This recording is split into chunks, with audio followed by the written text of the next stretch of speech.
The content of this video is our personal interpretation and analysis of the movie. In the event of any concern about production house or OTT platforms, we are prepared to remove this video. Kindly review the description and contact us via email. Thank you. तो नमस्कार देवियों सज्जनों, एक बार फिर से स्वागत है आपका हमारे चैनल कहानीबाज भैया जी में। और आज की कहानी है अरुणामयी 4 के बारे में। तो चलिए शुरू करते हैं बगैर समय गवाए। तो मूवी की शुरुआत में हम आसाम का एक सीन देखते हैं जहां बोट पर पुजारी अपनी बेटी के साथ कहीं जा रहा होता है। असल में ये दोनों मंदिर की ओर जा रहे थे जहां एक आज बहुत बड़ा फेस्टिवल था। तब पुजारी की बेटी अपने पापा से पूछती है कि हर साल ये फेस्टिवल क्यों लगाया जाता है, जिस पर पुजारी बताता है कि कई साल पहले इस गांव में एक बाघ नाम की बुरी शक्ति रहती थी जो पानी और जमीन दोनों पर रह सकती थी और वो किसी भी इंसान को मारकर उसका रूप ले सकती थी। इसके बाद कुछ बड़े पुजारियों ने मिलकर करीब 100 साल पहले उस बाघ को कुछ रीति रिवाजों के साथ कैद कर दिया था, जिसके कारण फेस्टिवल रखा जाता है। तभी बातों के दौरान लड़की का हाथ कट जाता है जिससे खून बह रहा था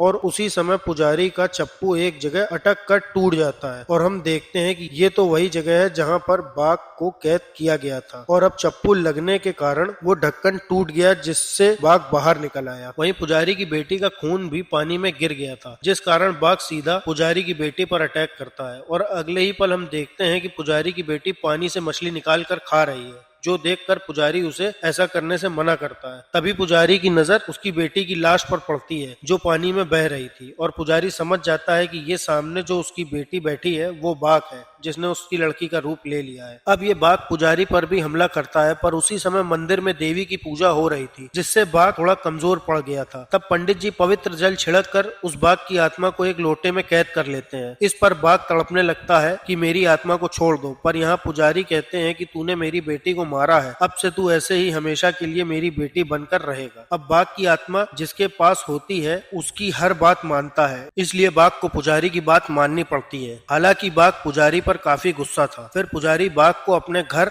अपनी बेटी की तरह ले आता है और अपनी बीवी को भी नहीं बताता कि ये उनकी बेटी नहीं बाघ है, ताकि उसकी बीवी को दुख ना हो। अब अगले सीन में हम श्रवण नाम के एक आदमी को देखते हैं जो कि एडवोकेट है और वो लोगों की मदद भी करता रहता है, लेकिन उसका काम अच्छा नहीं चल रहा था। इसके बाद हमें शैलवी नाम की एक लड़की को दिखाते हैं जो कि श्रवण की बहन है और 10 साल पहले श्रवण का घर छोड़कर चली गई थी क्योंकि उसे एक लड़के से प्यार हो गया था, जहाँ इन्होंने श्रवण की मर्जी के बगैर शादी कर ली थी। पर श्रवण अपनी बहन के जाने के बाद भी उसे आज भी याद करता है। शैलवी शादी के बाद अपने परिवार के साथ काफी खुश रहती है और शैलवी के परिवार में उसका पति, उसकी बेटी शक्ति और उसका बेटा जिसका नाम उन्होंने श्रवण ही रखा है, क्योंकि शैलवी को भी अपने भाई की याद आती है, पर 10 साल से वो उससे मिलने नहीं गई। अब एक दिन शैलवी का पति जॉगिंग करने निकलता है और उसे रास्ते में प्रेसिडेंट का बेटा मिलता है जो अपने कैमरे में नेचर की रिकॉर्डिंग कर रहा था और उसे हेलो करने के बाद शैलवी का पति आगे बढ़ जाता है। फिर वहां से थोड़ा आगे आने के बाद शैलवी के पति को धुआं दिखता है और उसी धुएं से एक हाथ आकर उसे मार डालता है। फिर अगले सीन में वही आत्मा शैलवी के पति का रूप लेकर वापस अपने घर लौट आता है और हम समझ पाते हैं कि ये काम जरूर बाघ का है। तो अब शैलवी का पति अंदर आते ही अपने बच्चों के बारे में पूछता है, खासकर शक्ति के बारे में, जिस पर शैलवी हंसकर ये बात टाल देती है कि ये जरूर मजाक कर रहे होंगे। पर तभी गांव के कुछ लोग उसे बुलाने आते हैं और शैलवी जल्दी से उनके साथ चल देती है। थोड़ी देर में रवि रिकॉर्डिंग करते हुए शैलवी के घर के पास आता है। तब वहाँ कुत्ता भौंके जा रहा था, इसीलिए रवि अंदर देखने जाता है तो वहाँ कुएं के पास तो शैलवी की बेटी शक्ति बेहोश पड़ी थी जिसके सर पर चोट थी। वहीं रवि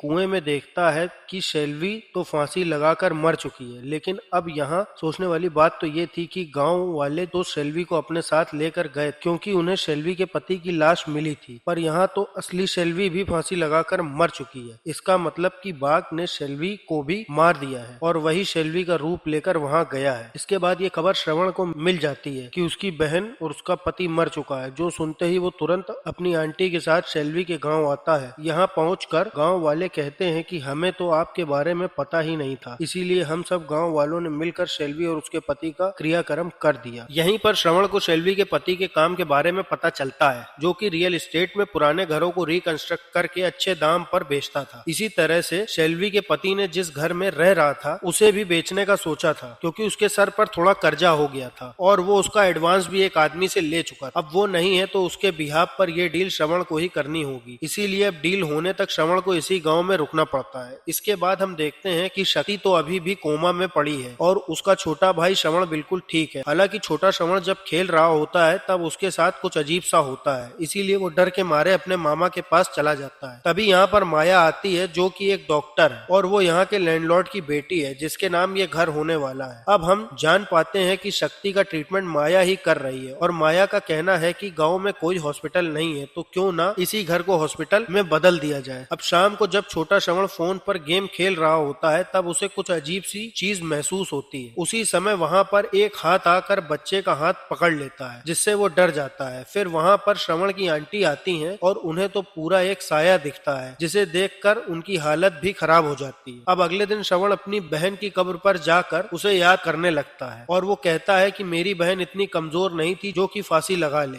इसी पर वहाँ खड़ा रवि कहता है कि मैंने अपनी आंखों से देखा था कि वो कुएं में लटकी हुई थी। तब ये दोनों इसी केस की इन्वेस्टिगेशन करवाने के लिए पुलिस के पास जाते हैं, पर पुलिस वाले उनकी बातों पर ज्यादा ध्यान नहीं देते क्योंकि गांव में जल्दी 10 साल बाद एक मेला आयोजित हो रहा और वो उसी की सिक्योरिटी में बिजी थे क्योंकि इस मेले में दूर दूर से लोग आते हैं। अब श्रवण कहता है कि वो खुद ही पता लगाएगा कि शेल्वी की जान किसने ली। तब रवि उसे अपने कैमरे की फुटेज दिखाने लगता है जिसमें शेल्वी के पति की मौत के टाइम की वीडियो थी। साथ ही रवि श्रवण को ये भी बताता है कि मैंने आपकी बहन को कुछ गांव वालों के साथ जाते हुए देखा था, लेकिन जब मैं उस कुत्ते की आवाज के पीछे गया तो वहाँ पर आपकी बहन ही लटकी हुई थी, जो कि काफी अजीब बात थी। खैर, अब जब श्रवण रवि के कैमरे में देख रहा होता है तो एक फुटेज में एक स्वामी जी नजर आते हैं जो शायद शेल्वी के पति को ही फॉलो कर रहे थे। उसी समय हम उन्हीं स्वामी जी को देखते हैं जो मंत्र पढ़कर उसी घर के पास आते हैं तो उनकी माला घूमने लगती है और जब अंदर जाने की कोशिश करते हैं तो दरवाजे अपने आप बंद हो जाते हैं जिससे वो वापस लौट जाते हैं, यानी कि कोई शक्ति उन्हें अंदर आने से रोक रही थी। अब इधर डॉक्टर माया शक्ति के रूम की तरफ आती है तो वहाँ उसे परछाई दिखती है जो तुरंत गायब भी हो जाती है और माया के साथ अजीबोगरीब चीजें होने लगती हैं जिससे माया के होश उड़ जाते हैं। यहाँ रवि और श्रवण जब घर आ रहे थे तब एकदम से कोई शक्ति इनकी कार पर हमला करती है जिससे इनकी कार वहीं पर बंद हो जाती है। फिर श्रवण को जंगल से कुछ आवाज आती है और वो उसके पीछे जाने लगता है। हालांकि थोड़ी आगे जाकर वो आवाज गायब हो जाती है, पर हम देखते हैं कि यहाँ तो रवि को शेल्वी दिख रही है और उसके साथ डरावने इंसिडेंट्स होने लगते हैं। फिर जब श्रवण वापस रवि के पास आता है तो यहाँ ना तो रवि की कार थी और ना ही रवि। अभी थोड़ी आगे जाने के बाद श्रवण को रवि का कैमरा पड़ा मिलता है जिसमें वही स्वामी जी की वीडियो थी और ये देखकर श्रवण का शक यकीन में बदल जाता है कि जरूर स्वामी जी ने ही रवि के साथ कुछ किया होगा। यहाँ घर में माया और श्रवण की आंटी यही डिस्कस कर रहे थे कि इस घर में कोई भूत है, पर ये दोनों चुप रहने का फैसला करते हैं क्योंकि अगर ये सच्चाई बाहर आ गई तो माया इस जगह पर हॉस्पिटल नहीं बना पाएगी। अब इसके बाद माया श्रवण को लेकर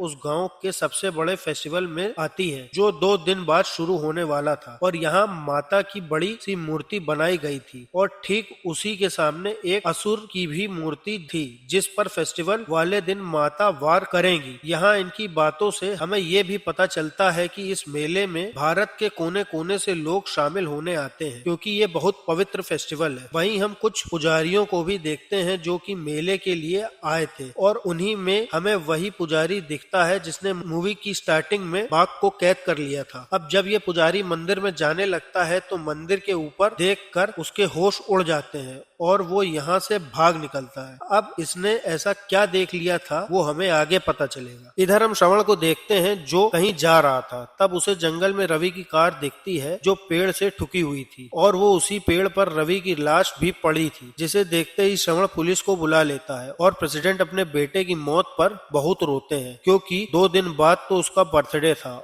और उससे पहले ही वो ये दुनिया छोड़कर चला गया। अब ये सब होने पर पुलिस वाला श्रवण पर ही शक करने लगता है कि तूने ही रवि को पहले देखा, बता तूने उसके साथ क्या किया। जिस पर श्रवण कहता है कि मुझे इन सब में उस स्वामी जी पर डाउट हो रहा है जिसकी वीडियो रवि के कैमरे में है। तभी श्रवण की नजर वहीं खड़े स्वामी जी पर पड़ती है जो इन पर दूर से नजर रख रहे थे, इसलिए वो जल्दी से स्वामी जी के पीछे जाता है, पर स्वामी जी तब तक वहां से भाग गए थे। फिर जब ये लोग थोड़ा आगे जाते हैं तो इन्हें स्वामी जी का एक खुफिया अड्डा मिलता है जिसमें कई तरह के रिचुअल्स हो रखे थे और वहाँ रवि, शेल्वी और शेल्वी के पति की फोटोज पड़ी थी जो ये साबित करता है कि स्वामी जी इन सब कत्लों से जुड़े हैं। साथ ही श्रवण को वहाँ पर शक्ति की भी फोटो मिलती है, जिससे उसे लगता है कि अब शक्ति की जान को भी खतरा है। हालांकि ये सब देखकर पुलिस वाले भी श्रवण की बात मान लेते हैं कि स्वामी जी ही इन सब की मौत के पीछे हैं। वहीं हम स्वामी जी को देखते हैं जो कि एक पेड़ पर थे और उनके हाथ में उसी पुलिस वाले की फोटो थी। इधर छोटा श्रवण जब अकेला था तब उसके साथ डरावने इंसिडेंट्स हो रहे थे और हमें एक साया भी दिखता है, तभी वहां श्रवण आता है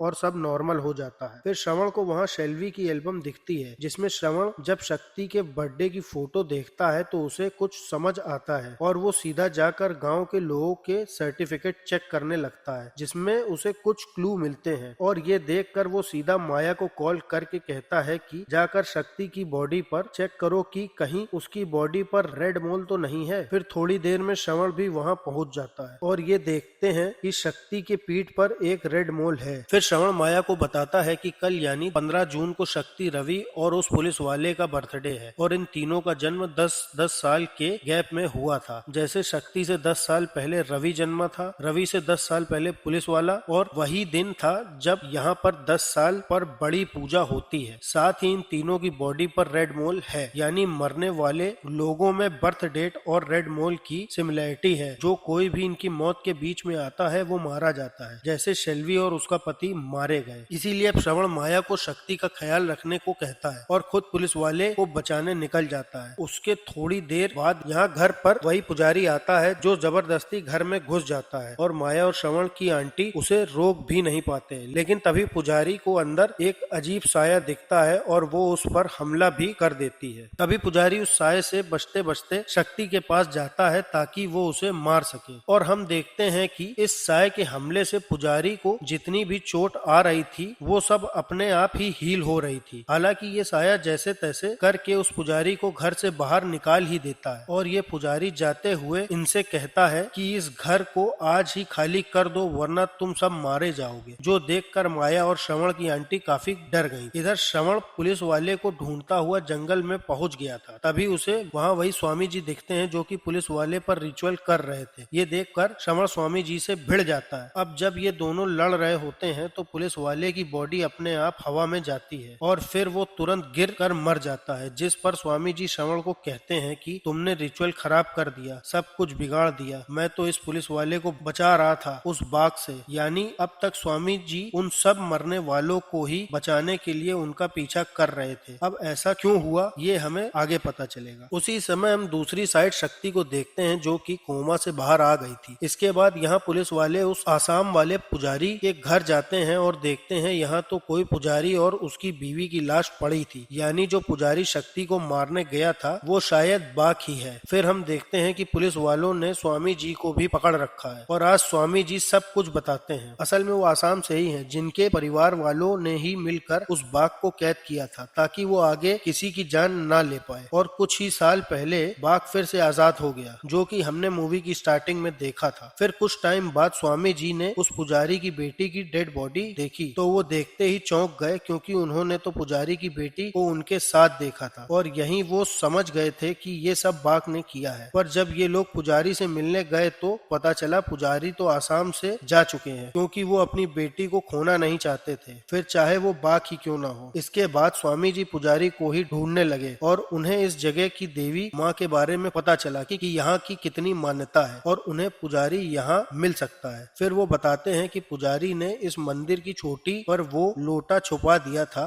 जिसमें उसने बाघ की आत्मा कैद की थी, ताकि बाघ उस लोटे से अपनी आत्मा को बाहर ना निकाल पाए, क्योंकि यहाँ की देवी माँ बहुत शक्तिशाली है। पर एक दिन पुजारी की बेटी यानी बाघ को पता चल जाता है कि पुजारी ने तो उसकी आत्मा मंदिर की चोटी पर रखी हुई है, इसीलिए वो एक आदमी को पैसे देकर वो लोटा उतरवा लेती है, जिसके बाद वो आत्मा आजाद हो गई। यानी इसीलिए वो पुजारी मंदिर की चोटी को देखकर इतना डर गया था क्योंकि वहाँ पर लोटा नहीं था। फिर जब वो पुजारी अपने घर गया तो बाघ ने उसकी बीवी को मार दिया था, जिसके बाद उसने पुजारी को भी मार दिया और खुद पुजारी का रूप लेकर शक्ति के घर गया था, जिससे उस अनजान साये ने मार कर घर से भगा दिया। इसके बाद स्वामी जी बताते हैं कि वो बाघ आत्मा हासिल करने के बाद भी शक्तिशाली नहीं बना है। उसे अपनी शक्ति वापस पाने के लिए 3 लोगों की बलि देनी होगी और वो 3 लोग वही हैं, रवि, शक्ति और वही पुलिस वाला, जिसका जन्म उसी दिन हुआ था जिस दिन गाँव में वो भव्य मेला मेला लगता है और उनकी बॉडी पर लाल तिल भी है। अगर बाघ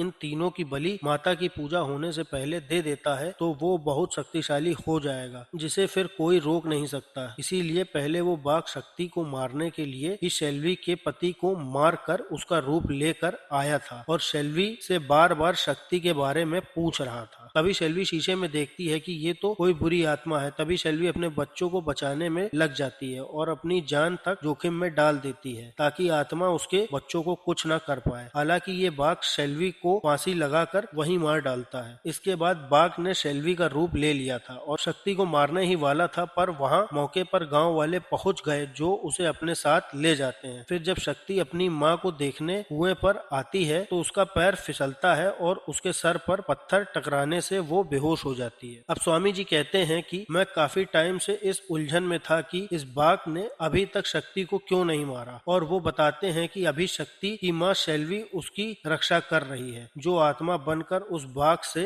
भी भिड़ गई है, लेकिन उसने शक्ति को एक आंच तक नहीं आने दी। फिर स्वामी जी कहते हैं कि बाघ 2 लोगों को मारकर थोड़ी शक्ति हासिल कर चुका है, बस अब बारी शक्ति की है। पर अभी तक हमें ये नहीं पता कि बाघ को अब कैसे कैद किया जाए। ये सुनते ही श्रवण को शक्ति को बचाने अपने घर की ओर निकल जाता है। अब इधर स्वामी जी जब लॉकअप में थे तब यहाँ पर बाघ हमला करता है, पर स्वामी जी अपनी पावर से उस बाघ को भगा देते हैं। इधर आज हम घर में शक्ति का बर्थडे सेलिब्रेट होते हुए देखते हैं, जहाँ हमें पता चलता है कि शेल्वी के बच्चे उसे देख सकते हैं और वो उनके साथ खेलती भी है। फिर जब यहाँ माया स्कूटी से घर में आती है तो वो अंदर नहीं आ पाती और उसकी आवाज सुनकर सब लोग बाहर भागते हैं। फिर जब श्रवण की आंटी उसे अंदर लाती हैं तो वो आराम से घर में एंटर हो जाती है, पर जैसे ही ये लोग स्कूटी को अंदर लाते हैं तो वो स्कूटी अंदर नहीं आ पा रही थी। तब श्रवण देखता है माया के कोट पर खून लगा है, जो कि बाघ का खून था, इसीलिए शेल्वी की आत्मा उसे अंदर आने नहीं दे रही थी। असल में माया पुलिस स्टेशन में सबकी मलम पट्टी करके आई थी, क्योंकि वहाँ बाघ का हमला हुआ था और इससे ये लोग समझ जाते हैं कि बाघ अभी भागा नहीं है, बल्कि वो अब किसी को भी मारकर उसका रूप ले चुका है। ये जानते ही श्रवण सीधा प्रेसिडेंट से मिलने जाता है और यहाँ उसे प्रेसिडेंट की कार में स्वामी जी की लाश मिलती है, जो देखकर श्रवण समझ जाता है कि अब बाघ ने स्वामी जी को मारकर उनका रूप ले लिया है। तब हमें पता चलता है कि स्वामी जी बाघ से लड़ रहे थे, उसने उन्हें मारकर उनका रूप ले लिया था। फिर हम स्वामी जी यानी बाघ को देखते हैं, जो कि शेल्वी की कब्र के पास पहुंच गया था और वो कुछ आदमियों से शेल्वी की बॉडी बाहर निकलवाता है। असल में बाघ का प्लान था कि शेल्वी की बॉडी को जलाकर उसका संस्कार कर देगा, जिससे उसकी आत्मा को मुक्ति मिल जाएगी और वो आराम से शक्ति को मार पाएगा। इसके बाद बाघ मंत्र पढ़ता है और इधर शेल्वी जो अपने बच्चों के साथ खेल रही थी उसकी आत्मा खींची चली जाती है। फिर यहाँ शेल्वी की आत्मा आते ही बाघ से लड़ने लगती है और इन दोनों के बीच भयंकर लड़ाई होती है, पर ये बाघ कुछ बुरी शक्तियों की मदद से शेल्वी को हरा देता है और फिर शेल्वी की आत्मा को उस बॉडी में डालकर उसे जला भी देता है, जिससे उसकी आत्मा यहाँ से चली जाती है। तभी वहाँ श्रवण आता है, जो शेल्वी की आत्मा को देखकर रो रहा था और शेल्वी जाते जाते कहती है कि भैया मेरे बच्चों का ख्याल रखना। अब इसके बाद वो बाघ सीधा शक्ति को मारने के लिए घर पर आ जाता है और अब तक घर वाले भी ये जान गए थे कि वो स्वामी जी नहीं बल्कि कोई आत्मा है। इसीलिए माया शक्ति को लेकर सीधा मंदिर की तरफ भागती है, जहाँ आज पूजा हो रही थी। तब श्रवण भी शक्ति को बचाने वहाँ पहुँच जाता है, लेकिन वो बाघ तो वहाँ भी पहुँच गया था और श्रवण भागते भागते उस असुर की मूर्ति में घुस जाता है, जहाँ बाघ आकर शक्ति को मारने की काफी कोशिश करता है, लेकिन श्रवण बार बार शक्ति को बचाता जा रहा था। फिर एक मौका देखकर श्रवण शक्ति को लेकर उस असुर की आंख के नीचे कूद जाता है और पीछे पीछे बाघ भी उसी आंख तक आता है, पर उसी टाइम पूजा संपन्न हो जाती है और सीधा देवी माँ के हाथ से ही त्रिशूल छूटकर सीधा असुर की आंख में लगता है, जिसमें बाघ था। और हम देखते हैं कि बाघ को मारने के लिए स्वयं देवी माँ आई हैं, जिनसे बाघ बच नहीं पाता और यहाँ मारा जाता है, यानी कि माता ने श्रवण और शक्ति की जान बचा ली थी। इसके बाद हम देखते हैं कि श्रवण अब यहीं गांव में रहेगा और उसका ये घर माया हॉस्पिटल में कन्वर्ट करने वाली है, जो कि माया कब से प्लान कर रही थी। इसी के साथ ये कहानी यहीं खत्म होती है और हम भी चलते हैं, मिलते हैं किसी एक नई वीडियो में किसी एक नई कहानी के साथ। तब तक के लिए जय श्री राम, राधे राधे।